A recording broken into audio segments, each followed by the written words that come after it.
Welcome to day 2, guys, of the free-to-play 2023. Just thought I'd bring you in. One thing I am going to do is look for a promo code here for Mordecai.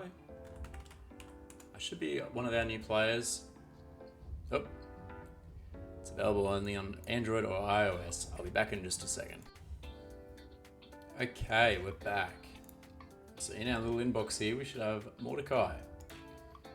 Keep the energy there for a minute. I know obviously I'm going over. So, Mordecai here, he's got attacks one enemy, decreases the target's turn meter. Able to do it if it's better, a better version of it if he's under a HP burn. Here you've got decreased turn meter again, also filling turn meter of all allies by 15%. And the last one here is a 75% chance to place a HP burn debuff on all allies for 2 turns. Also then places a 50% increase buff on all allies for 3 turns. That books up to 100%, also 1 turn cooldown, which comes it down to 4 turns in total. Also, if you ascend him, got the ally accuracy there of 40%. I think this champion will be good in terms of definitely Spider, Hydra as well, maybe even my early Demon Lord team. Should probably consist of a Kale, Mordecai, and hopefully I can get my hands on some Outlaw Monks, which will be available through the market eventually. I'll be keeping my eyes on that, and hopefully I can try and find some. There's some speed boots actually, I'm going to take those, thank you. It's not often that I look through this, but especially on my main account, but definitely the free-to-play I might be keeping my eye out. So it'll be good to have that champion on there.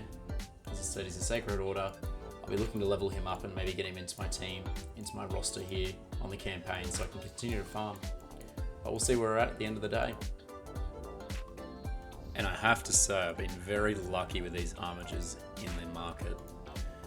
I don't know if you guys know about Armature there, but he's a really good uncommon who has a decreased turn meter and also as well a max enemy HP and skills cannot be revived.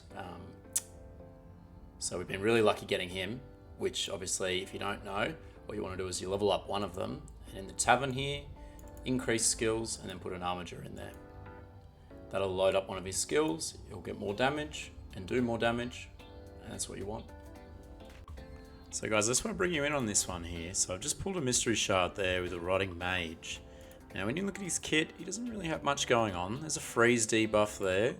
He's also got a chance of a stun on an A3, which eventually books up to 100%. So that actually is quite handy. It is still on a 4-turn cooldown. This is his main ability though that I want to kind of just draw his attention to. So at the moment there, it's to place a 25% increase attack buff for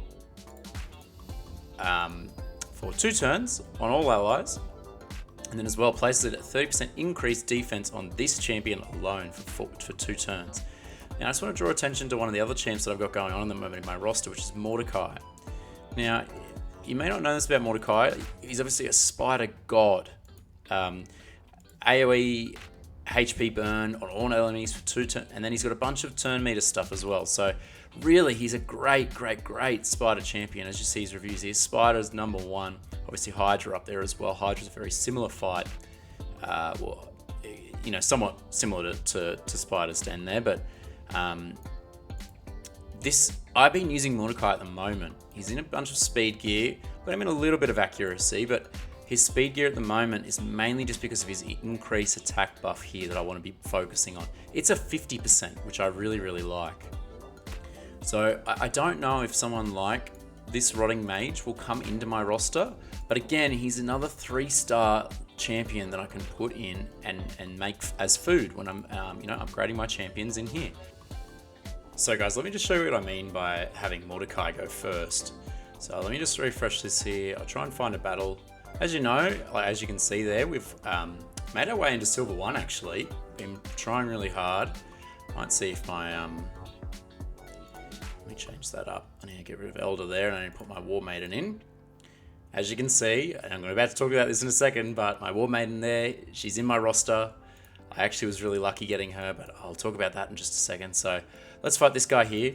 He's got a Kale. There's a few other champions there. Skull Swan, a Brute, Brutes places a few poisons there, so I'm not too worried about him. War Priest, well, we've got one of our own. Skull Sworn, probably a little bit scared about this champion because he's got a counter attack there. Also as well, fills the turn meter. If he gets going, that might be a little bit of a worry, but they've still only got the Kale. Obviously, Skull Sworn here's got his speed, but it's in faction cribs. So the Kale there's got the HP aura. I'll just show you what I mean here. So I won't start it on order. I just want to show you in terms of which of my champions go first. So their Kale was quite quick off the mark. But here I'm just going to put down my Crumbling Blast from my War Maiden, which is their decreased defense. So there you go, there's one there. So actually none of them went out. It's because I probably haven't built it with enough accuracy yet. Then I've got my Mordecai placing a 50% increase attack buff on all allies. Also a HP burn, which goes on a few of them. So now you can see my War Maiden Kale, War Maiden, and Mordecai all have increased attack buffs. Sorry, I said War Maiden twice. War Priest, I meant. Now I'm going to go in for the smack here from Kale, and hopefully we can get the kill on a few of them. Probably wasn't enough. That's okay though. I'm going to maybe try and pop this Skull Sworn. He takes out my War Maiden. That's okay. Kale comes in with another turn, and we just get to smack that guy. And so it actually works pretty effectively. I've got my War Maiden going first, then my Mordecai giving us the increased attack, and then my Kale comes in just after. And the reason I've done that and how I've done that, I'll quickly show you their speed. So as you know, you come in here, you can see their total speed. So see Kale's speed there, 139. If you come over here to Mordecai, look at his speed, he's 141. Then as well, you've then got War Maiden, who's my, as I said, decreased defense. She's got this here, decreased defense. Wrong one, that one there, decreased defense. And I will be again going to ascend it up so that I just need to farm a few more force keeps to be able to get another potion for her. But once I've got that decreased defense, well, what she's actually doing is she's going first. So 145 speed on the War Maiden. So she goes first in my team. Then I got my Mordecai giving me the attack buff, as I said. And he comes in here at 141 speed. And then my Kale, as I said here, he comes in at 139. So that slight speed tune there is what they call it, speed tune. It allows my War Maiden to go first for a decreased defense. Mordecai to go second for increased attack on all allies. Ideally, I probably would have him go first. And then lastly as well, then Kale comes in and he's able to smack everyone and hit them. You may also notice there too, I've got my crit chance up to 79%. I'm 6% away from getting it up to 85, which is what I need to be able to land a crit every single time with his A2 here. Because it has an extra chance there. Woo! Has an extra chance there to inflict 15% extra chance of inflicting a crit with this attack just here. So ideally, I get him up to 85% total crit chance, not 100. I don't need 100, and every time his A2 will be a crit. And guys, that's really about it for now. This is, as I said, the day 2 of the free to play. I'm just, as you can see there, on day 3, but I started it right before the refresh in Australian time, which is 10 a.m. Australian time. As you can see, the event here is just about to end.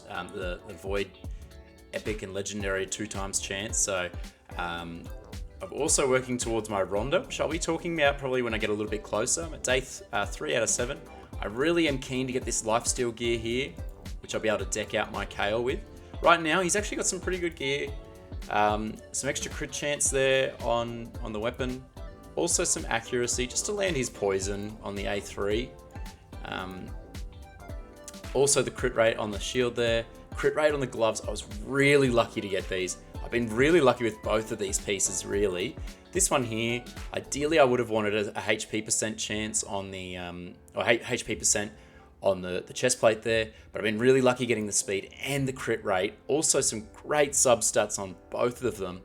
I mean, these boots are just phenomenal. You got 16% increased chance of attack, or 16% attack there on the boots. Also some crit rate and some HP. You really don't want anything more. This chest piece has rolled some speed, some HP, some crit rate, and I'm just waiting for the other 3 pieces to kind of come in. so we can replace those. Although that shield is fantastic, and it's probably going to be on my Ward Maiden, to be honest. But I do need to get some accuracy, as you saw on the arena video just before. She doesn't land her decrease attack if you don't have any accuracy on her. And look at that, I've got 15 accuracy on her. It's just not enough. It's not enough. But ideally I get some better pieces. Like her gear at the moment is trash. But I'm working on it. It's all about trying to just speed tune that at the moment. So my main focus will be getting my Kale to level 60. Right now I've got a bunch of level 30 champions. One here with Goremask, Rocktooth. Also got this Crusader here, which I'll be taking. I'm actually going to take off his gear now because the artifact removal runs out in 2 hours. So I'm just going to take off all the gear here, because he will eventually be coming as food. I'm going to get rid of all of the gear off him, even though that gear's not even that great anyway. But get rid of it so as to save silver. Shield Guard, I'm probably going to keep. War Maiden, definitely going to keep. Rotting Mage, as I say it, I'm probably not going to keep this guy. He probably is just going to become food. So what I mean by that again is that he will level up one of these guys to a 4-star. So say for example Rocktooth, he will go as one of my food champions to upgrade my Rocktooth to a level 4, so that I can eventually get my Rocktooth in here to upgrade my Kale. Definitely the what's this guy called? What's this guy called again? The Elder. He'll definitely be going, and I'm going to actually take his gear off as well, so to save silver down the line, because obviously silver on a account such as a free to play like this is so important. You really do not want to be wasting silver. And if obviously I've been a bit silly here and I placed all my gear on this guy, but luckily Raid have implemented 100% gear removal cost. They've gotten rid of that completely, so that's been really great as a free-to-play to start out with. If you're watching the next one, guys, you'll see the mistake that I made, and you'll really kind of learn from what I'm doing in the next one. So you better watch out, keep an eye out for that. That starts tomorrow. And yeah, thanks, guys. Peace.